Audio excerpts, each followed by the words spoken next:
كثير طلبات جاتنا على الكي يقول لك علاء لو سمحت تدخل لفض النزاع بين مسدوح وبكر خالد وكوافير لبناني. يعني يا عيال من جد كيف اتدخل لفض النزاع؟ واحد مسكين نفاس مسدوح له سنه عنده ولاده متعثره، والثاني حلاوه وهيم. فاكرين هذاك اللي يجيك حلاوه وهيم كان في الفصل يقعد قدام ويتحرش بالعيال اللي ورا، ولما تيجي الصرفه يفقع مدرس الحاسب، وللاسف هو ومدرس الحاسب حلوين وينضربوا في الصرفه.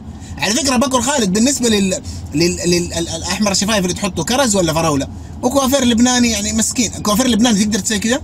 ما تقدر، لانه شفايفك كبيره، لو سويت كده تسحب خشمك تمخط لا اراديا. طيب لو افترضنا يا عيال انه قامت غشنا فعلا بين مسدوح وكوافير لبناني وبكر خالد يا ولد حتكون اغبى مضاربه. بكر خالد يجيك بشماغه ذا اللي كانه حق اللي يوزعوا شاي في قصور الافراح، وكوافير لبناني ينزل لك عاد باسلحته واستشوار وبكله وفرشه، والمسدوح يجيك عاد بجلوكوز وممرضات لا لا حقة الولاده والله. وكوافير لبناني يجي يسوي لك لبكر خالد بالاستشوار كذا بكر خالد يطلع احمر الشفايف الكرز ويشحطه كف، وهذاك مسكين كل ما شد عليه الم الولاده رفزهم برجله